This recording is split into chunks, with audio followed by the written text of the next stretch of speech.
내 종 모세가 죽었으니 이제 너는 이 모든 백성과 더불어 일어나 이 요단을 건너 내가 그들 곧 이스라엘 자손에게 주는 그 땅으로 가라. 아멘. 하나님의 첫 번째 미션이라는 그런 제목으로 이 시간 은혜를 나누고자 합니다. 우리 사랑하는 우리 성도 여러분, 하나님께서 또 여러분들을 통해서 많은 또 어려움을 당한 우리 수혜민들이 있지만 주님께서 모든 상황들이 잘 회복할 수 있도록 위해서 우리가 기도해 주셨으면 좋겠습니다. 영국에 그 청교도들이 있었어요. 그 청교도들이 있었는데 이 사람들이 그 영국의 국교의 박해를 피해서 그들이 신대륙으로 이주할 것을 결심합니다. 1620년, 지금으로 400~500년 되신 거 훨씬 많이 되었죠. 그 전에 1620년 영국의 플리머스 항구에서 102명의 사람들이 새로운 미지의 세계를 위해서 출항을 하게 됩니다. 앞에 이렇게 화면을 보시면 당시 그 플리머스 호에서 이제 항구에서 이제 배를 타고 출항하는 모습을 이렇게 그림을 그리고 있어요. 그래서 출항을 했는데 이들이 이제 66일 동안 배를 타고 여정을 하게 됩니다. 66일이면 한 어느 정도 되겠어요? 지금보다 한 2달 정도 좀 남짓되겠죠. 그래서 그 2달여의 여정을 이제 지나게 되는데 그들은 어떠한 목표를 가지고 그 신대륙으로 가고자 했느냐면 성경적인 가치를 가진 자치 국가를 세우겠다, 실현하겠다 하는 그러한 목적을 가지고 이들이 출항을 했습니다. 그래서 그 가운데 배 안에서 여러 가지 많은 그런 고통이 있었어요. 그 고통을 이겨낼 수 있었던 동기가 바로 이것이었습니다. 굶주림, 폭풍, 질병으로 많은 사람들이 목숨을 잃었어요. 그래서 결국 그 신대륙에 도착했을 때는 몇 명이 도착했느냐 하면 단 51명만 도착했어요. 그럼 102명에서 51명이 얼마입니까? 거의 절반 가까이가 이렇게 목숨을 잃게 된 거죠. 배 안에서 죽은 거예요. 그들은 고난 끝에 지금의 미국의 매사추세츠라는 그 지방에 도착하게 됩니다. 이 메이플라워에서 선상에서 이들이 41명이 그들이 서약을 하나 했는데 그것이 뭐냐 하면 정부를 구성하기 위해서 청교도적인 가치를 실현할 수 있는 것을 정부를 구성하기 위해서 그들이 결속을 하고 서약을 했어요. 그것이 이제 향후에 지방 자치를 하는데 하나의 근간이 되었다라고 이야기를 합니다. 약속의 땅을 향해서 부르심을 받은 그런 아브라함처럼 이 청교도들이 그렇게 1620년에 출항한 또한 그 신대륙에 도착해서 결국은 미국이라는 아메리카를 이제 건설하게 되는 그들이 어떻게 보면 참 그 아메리카의 조상이라고 볼 수 있겠죠. 그래서 이들은 이제 그 땅 가운데서 정말 하나님의 통치가 임하고 하나님이 다스리시고 정말 법과 사회의 모든 그런 기관들에 있어서 하나님의 이 성경의 가치관대로 가르칠 수 있는 그런 나라를 세우고자 하는 그런 마음을 가지고 그들이 나아갔습니다. 오늘 본문은 이 여호수아라는 사람이 나오는데요. 여호수아는 이제 개척자의 조상입니다. 개척자의 조상, 그죠? 본문 2절 말씀 우리가 읽었는데 내 종 모세가 죽었으니 이제 너는 이 모든 백성과 더불어 일어나. 그리고 이 요단을 건너 내가 그들 곧 이스라엘 자손에게 주는 그 땅으로 가라. 하고 그렇게 말씀을 했어요. 하나님은 모세가 죽고 난 다음에 여호수아에게 명령, 즉 미션을 부여합니다. 그래서 여기에서 이제 2절 말씀에 보면 동사가 나오는데 동사가 3가지가 나와요. 그래서 동사 3가지가 뭐냐면 일어나라. 그리고 요단을 건너. 그 다음에 뭐예요? 그 땅으로 가라. 일어나라, 건너, 가라. 이런 3가지 동사가 나옵니다. 한 절 말씀이지만 하나님께서 벌써 3가지 명령을 주시는 거예요. 이 세 가지 명령이 다 의미가 있습니다. 그래서 오늘은 첫 번째 의미에 대해서 여러분들과 함께 은혜를 나누려고 합니다. 모든 백성과 더불어 일어나라. 일어나라. 여러분, 지금 이스라엘 상황은 어떻습니까? 그들이 하나님을 다음으로 섬기고 따랐던 모세 지도자가 죽었습니다. 모세는 어떤 사람입니까? 약 한 40세의 나이에 그가 바로 왕의 왕자로 있었어요. 제2인자의 그런 위치에 있을 정도로 그는 앞날이 창창했습니다. 근데 밖에서 있다 보니까 애굽 사람이 히브리 민족을 학대하는 것을 보게 된 거예요. 그래서 그는 그 어머니 요게벳의 품에서 자랐잖아요. 그죠?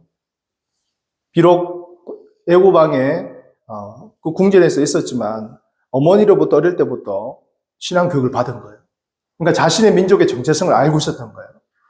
자기는 애굽 사람이 아니라 히브리 사람이다. 그리고 장차 너를 통해 하나님 역사하실 거다.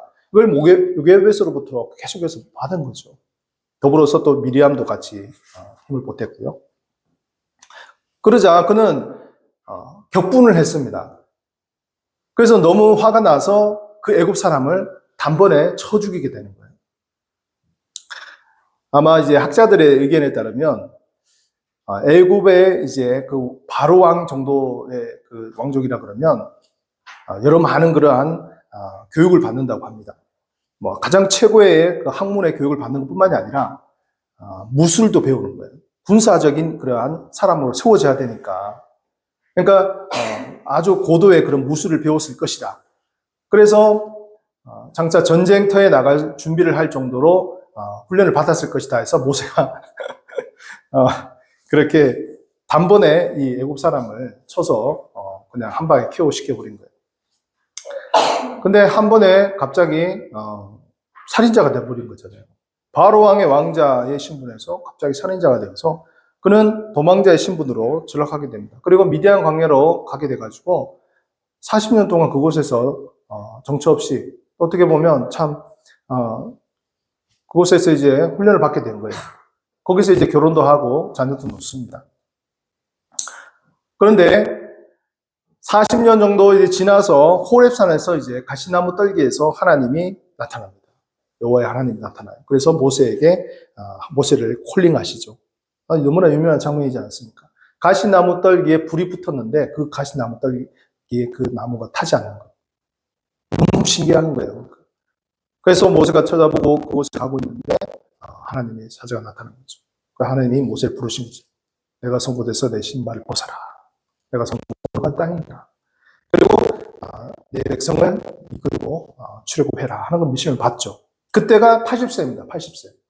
40년 동안 광야에서 완전히 살인자의 신분으로 피해가지고 도망자 신분 살아가는 거예요. 그에게는 이제 더 이상 애굽의 왕자의 그 신분 사라져버려요. 없어진 거죠. 그래서 그는 정말 하나님의 부르심을 받은 지도자로 세워지는 이런 엄청난 그러한 지도자로 세워지게 됩니다. 정말 모세만큼 파란만장한 삶을 사는 사람이 별로 없을 것 같아요, 성경에. 한 나라의 왕이 될 수 있었던 그런 권력자였습니다.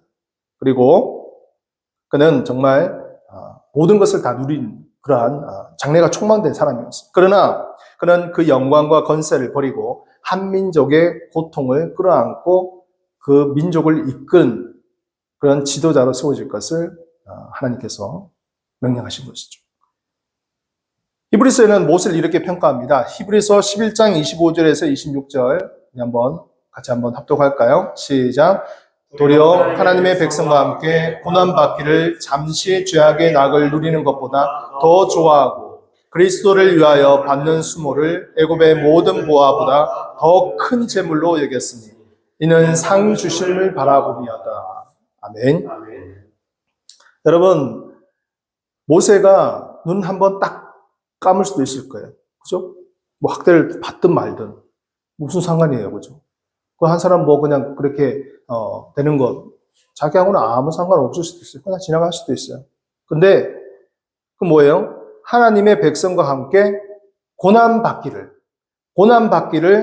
잠시 죄악의 낙을 누리는, 세상의 죄악의 권세의 그런 영광의 낙을 누리는 것보다 더 좋아했다라고 말씀합니다. 그러니까 자기가 자기 고난을 직접 자처한 거예요. 그리고 그리스도를 위하여 받는 수모, 그리스도 때문에 받는 박해, 욕을 얻어먹고 비난을 당하고 이러한 것들을 애굽의 모든 보화보다 더 큰 재물로 여겼다라고 말하고 있어요.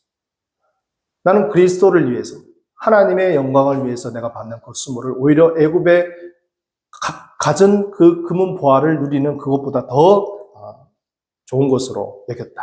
왜? 하나님의 상을 바라봤다. 이것을 이제 평가를 그렇게 하고 있어요. 그래서 여러분, 모세는 이러한 민족의 아픔을 끌어안고 그리고 하나님의 미션을 애굽의 그 많은 부하보다 더 귀하게 여기고 그리스도를 위해서 그는 하나님이 부르신 그 부르심과 상 주시는 자임을 바라보며 나갔음을 우리가 보게 됩니다. 이러한 모세가 있었기에 출애굽의 역사가 있었던 것이죠. 이스라엘 백성에게 모세는 하나님 다음으로 선지자 같은 사람이었어요.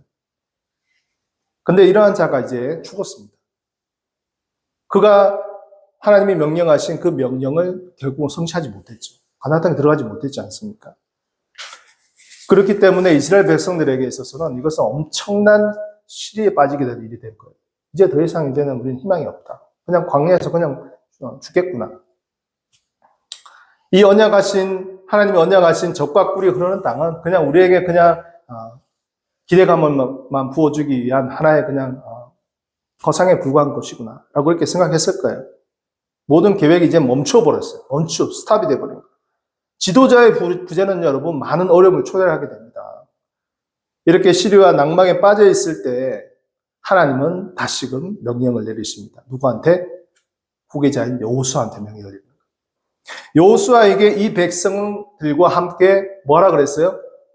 일어나라라고 이야기했죠. 왜? 주저앉아 있거든요, 지금. 다 주저앉아 있거든요. 그래서 하나님께서는 어떻게 보면 이 출애굽 1세대들을 데리고는 더 이상 가나안 땅으로 들어갈 수 없다고 아마 하나님이 판단하셨던 것 같아요. 그래서 모세와 더불어서 다 1세대는 광야에서 다 죽게 됩니다. 여호수아와 갈렙과 단 2사람만 1세대 사람으로 들어가게 돼요. 나머지는 2세대, 그 자녀 세대들이 가나안 땅으로 정복 전쟁을 들어가는 거예요. 이해가 되십니까? 자, 그래서 이제는 더 이상 여러분 죽은 사람 장사 지내고 슬퍼하는 것으로 머물러 있지 말고 다시금 일어나라 라고 하나님이 말씀하시는 거예요. 인간의 입장에서 보면 정말 모세는 탁월한 지도자이고 위대한 지도자입니다. 절대적으로 신뢰하고 따랐던 사람들이에요. 그러나 하나님의 입장에서 볼 때는 모세도 한 사람에 불과한 거예요. 한 사람이에요. 똑같은 사람이에요. 그 모세가 없다고 해서 하나님의 명령과 하나님의 역사가 그러면 멈춰버리냐? 그게 아니다는 것이죠. 이제 주저앉아 있는 자들에게 새로운 미션을 부과합니다. 여호수아를 후계자로 세우고 그를 통해 새로운 제2의 역사를 이루어내기를 하나님은 기대하시고 역사하시고 있는 것이죠. 일어나라. 저는 이것을 보면서 이러한 생각이 들었습니다. 모세가 출애굽 1탄이라고 한다면 이제 여호수아는 출애굽 2탄인 거예요. 좀 말이 그럴듯하지 않나요? 출애굽도 1탄이 있고 출애굽 2탄이 있는 거예요. 출애굽 1탄은 이제 모세를 통해서 모세가 죽는 그 순간까지. 이제 출애굽 2탄은 모세가 죽고 난 이후의 이야기 스토리라고 할 수 있죠.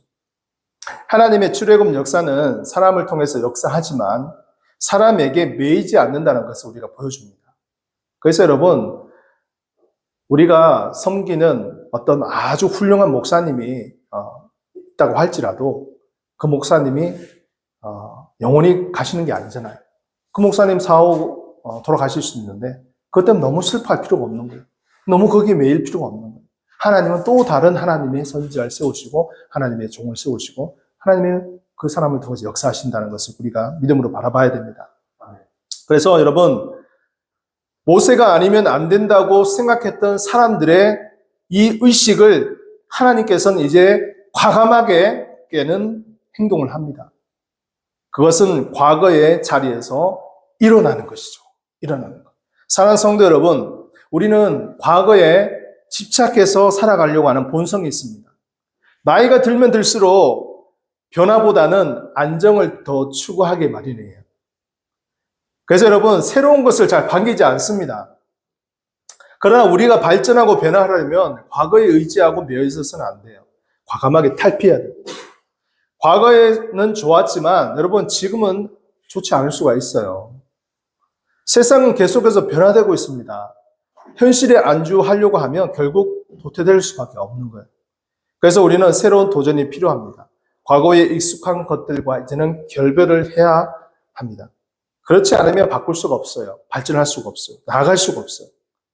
여러분, 예수님도 과거의 전통에 매여 있는 그 사람들에게, 바리새인들과 또 서기관과 율법사들에게 아주 유명한 말씀을 하셨습니다. 마태복음 9장 17절 말씀인데요. 우리 한번 같이 화면을 보면 같이 합독하겠습니다. 시작. 새 포도주를 낡은 부대에 넣지 아니하노니 그렇게 하면 부대가 터져 포도주도 쏟아지고 부대도 버리게 됩니다. 새 포도주는 새 부대에 넣어야 둘이 다 보존되느니라. 아멘. 그렇습니다. 과거는 우리에게 아름다운 추억이 되기도 합니다. 그러나 과거는 과거일 뿐 현실과는 동떨어져 있죠. 이것을 여러분 우리가 한번 신앙생활과 한번 연결했으면 좋겠어요. 여러분, 우리가 신앙적인 면을 볼 때 우리의 과거의 모습을 한번 돌아봅시다. 어떤 사람들은 내가 과거에 내가 40일 새벽 기도도 했고 내가 정말 금식 기도도 하고 내가 그때는 정말 열심을 다해가지고 전도했다라고 이렇게 과거를 자랑하는 사람들이 있어요. 내가 옛날에는 성경도 많이 읽어서 성경도 몇십 독을 하고 그리고 정말 교회 봉사 있으면 열심을 다해서 봉사하고 막 그렇게 이야기를 합니다. 근데 가만히 보면 현재는 그렇지 않다는 것을 볼 수가 있어요. 과거의 것을 자랑하는 것이죠. 여러분 누구나 다 인생에 신앙의 전성기가 있습니다. 다 있잖아요. 그죠? 근데 그 전성기는 어느 한순간에 불과한 거예요. 그 순간은 지나고 나면 사라지는 것이죠. 그래서 사람은요, 어떻게 보면 그것을 마치 지금도 자신이 그런 것처럼 포장해서 이야기하려고 하는 습성이 있는 거예요. 내가 과거에는 이랬으니까 지금도 이러한 존재이다 하는 것을 은근히 과시하려고 하는 그런 습성이 있습니다. 사업하시는 분들도 마찬가지잖아요. 그죠? 정말 코로나를 겪으면서 많은 소상공인들을 비롯해서 정말 자영업을 하신 분들이 어려움을 당한 것을 우리가 잘 알고 있습니다. 코로나 전에는 과거가 또 뭐 사업이 잘 됐다고 해요. 정말 잘 되었고 또 그러나 이러한 어려움을 겪으면서 여러 가지 어려움을 겪는 현실을 바라보면서 계속해서 과거를 이제 생각하는데 거기에 매이게 버리면 결국 앞으로 전진할 수가 없는 거죠.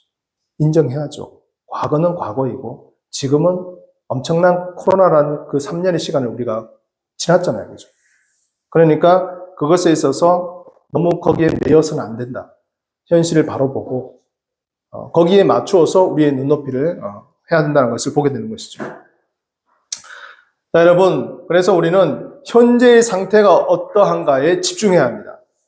그래서 현재의 나의 말씀, 기도, 예배, 헌신의 상태가 어떠한가, 이것이 더 중요한 것이죠, 과거보다. 그래서 우리는 과거에 얽매여서는 안 됩니다. 과거에 좋았던 것은 하나의 추억으로만 간직하십시오.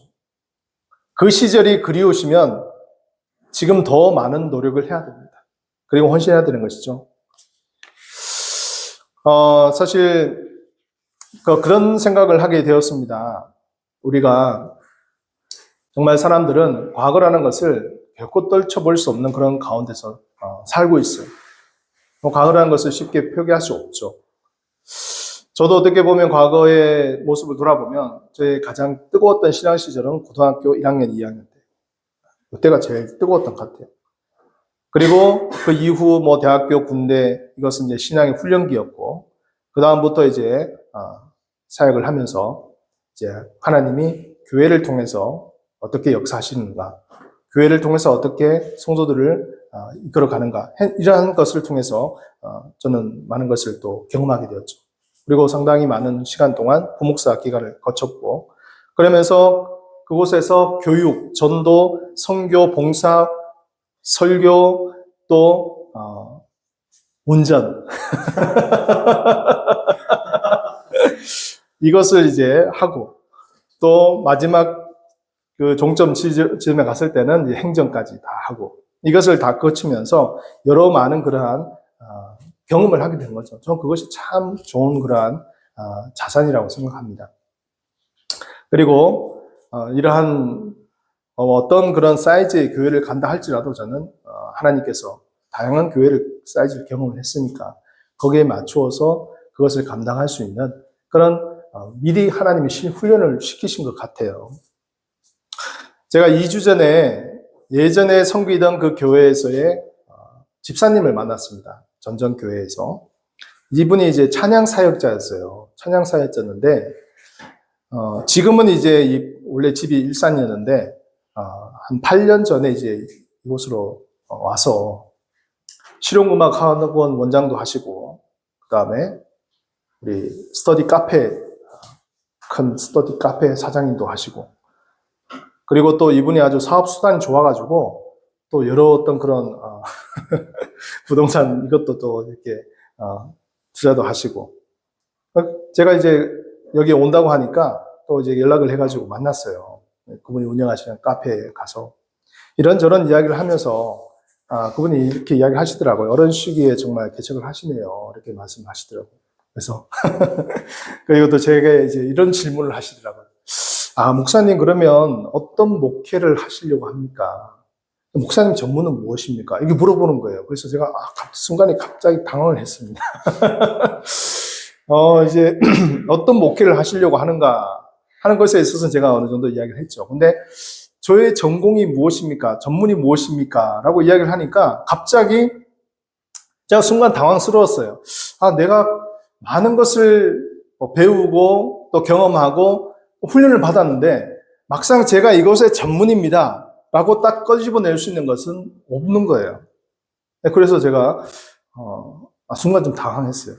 예를 들어서 청소년 사역을 많이 했으면 청소년 제가 사역에 하고 있습니다. 아니면 청년 사역에 내가 좀 많은 사역을 했으면 청년 저는 하고 있습니다. 아니면 어떤 주일 학교에 이렇게 많이 했으면 주일 학교, 또 아니면 상담을 어떻게 제가 했으면 상담을 제가 좀 하고 있습니다. 여러 가지 이렇게 딱 끄집어낼 수 있겠는데 막상 하려고 하니까 끄집어낼 게 딱 이게 없는 거예요. 그래서 저는 이제 우스갯소리로 그렇게 이야기했습니다. 저는 이제 특별하게 끄집어낼 수 있는 건 없지만 여러 많은 교회를 거치면서 또 여러 훈련들을 받았고, 또 어떠한 교회나 어떠한 사이즈에서도 제가 잘 적응할 수 있고, 또 그것에 대해서 운영할 수 있는 어떤 운영의 그러한 강점은 있습니다 라고 그렇게 이야기를 했어요.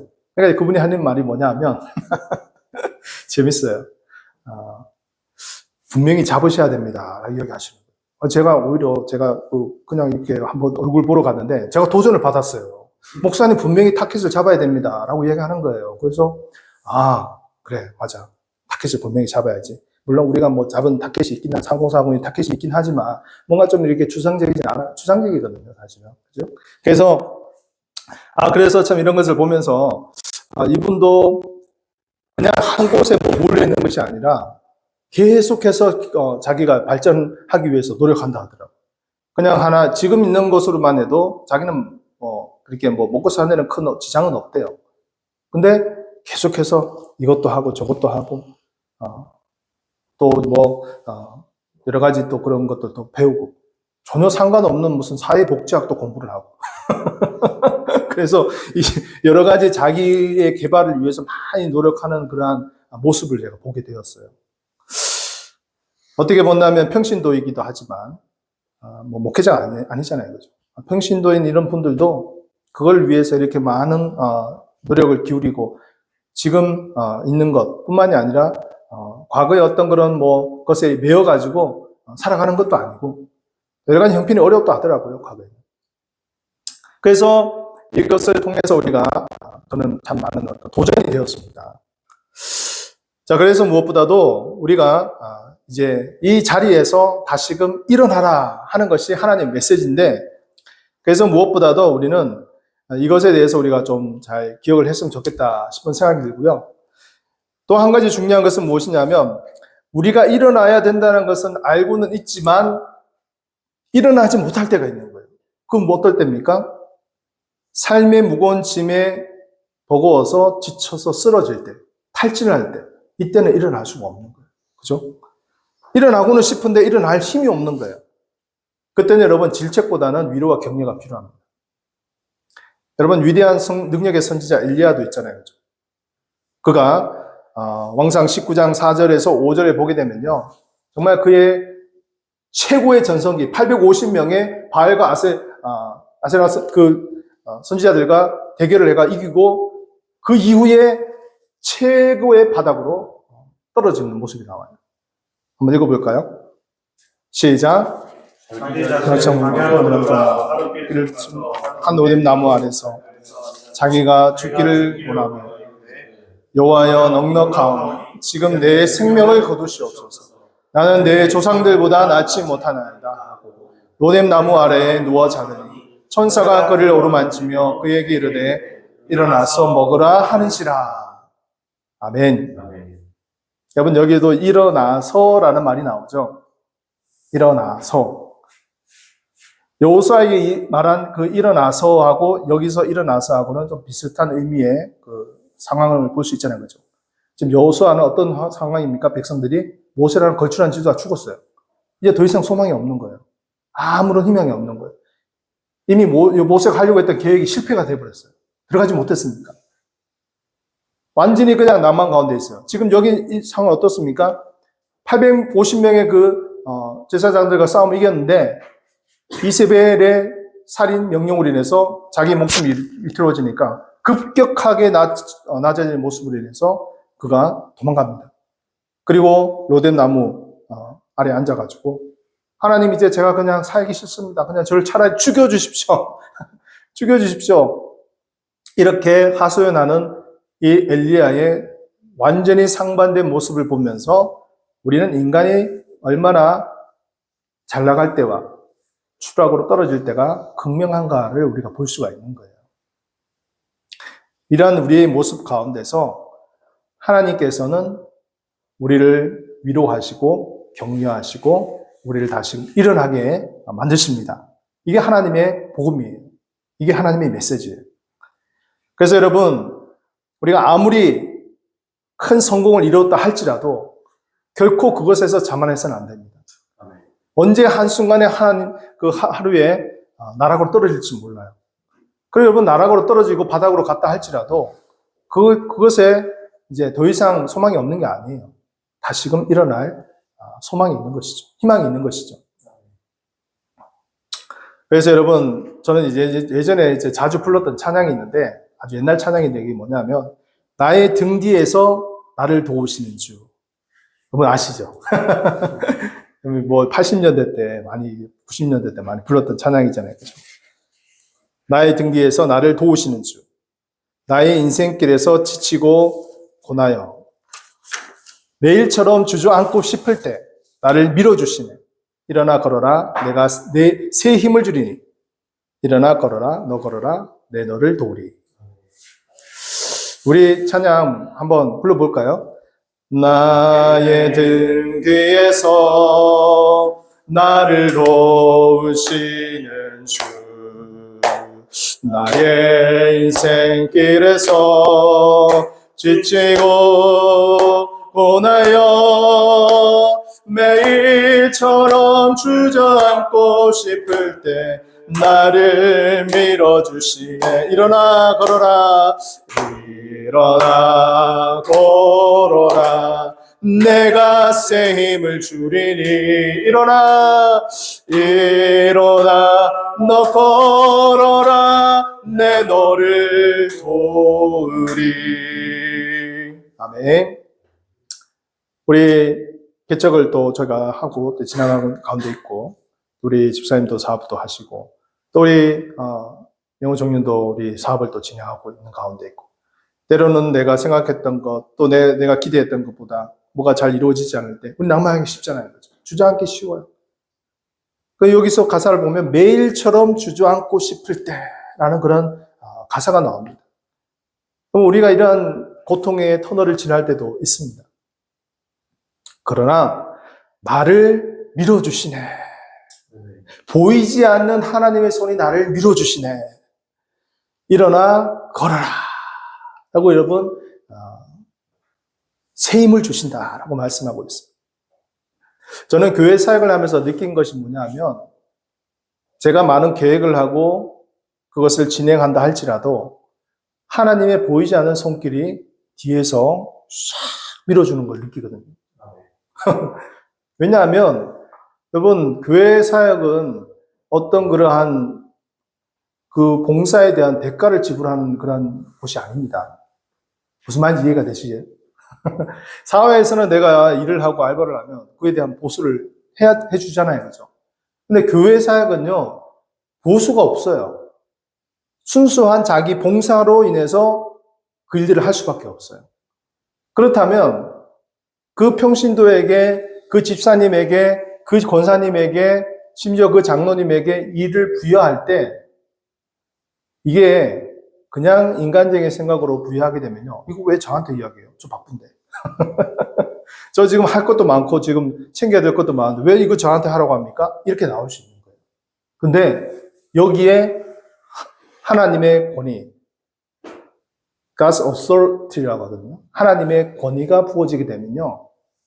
목회자의 입을 통해서 말을 하지만 거기에 하나님의 권위가 부어지는 거예요. 그러면 그분이 사람의 말로 들리는 것이 아니고 하나님이 나에게 이것을 하라고 하시는구나 해서 움직이게 되는 거예요. 그래서 여러분 교회 사역이 세상에서 일과 차이가 가장 결정적으로 나는 게 여기 있는 거예요. 하나님의 authority, 권위에 의해서 움직이는 거예요. 모든 일들이. 자기가 자원해서, 자기 시간을 들여서, 자기 물질을 들여서, 자기 에너지를, 자기 땀과 눈물과 기도를 통해서 그것을 감당하는 거거든요. 그래서 교회의 일은 사람이 하는 것 같아도 보이지 않는 하나님의 손에 의해서 움직이는 것입니다. 뒤에서 밀어주거든요. 안 될 것 같은데 이상하게 하나님의 손이 나타나서 싹 밀어주면서 결국은 그것이 이루어지게 만들어주는 거예요. 그건 사람이 한 게 아니죠. 뭐 목사님이 훌륭해서 그게 한 게 아니죠. 말씀을 정리하겠습니다. 하나님은 예고 사람들에게 억압받는 이스라엘 백성의 울부짖음을 들으셨어요. 그리고 마침내 그들을 구원하기로 결심하셨어요. 그래서 하나님께서는 걸출한 지도자인 모세를 선택하셨습니다. 불렀어요. 그리고 그에게 출애굽의 명령을 부어주셨어요. 모세는 이미 젊은 시절에 동족을 죽인 그러한 뼈저린 아픔이 있었기 때문에 하나님의 부르심을 받고도 당장 수긍하지 않았어요.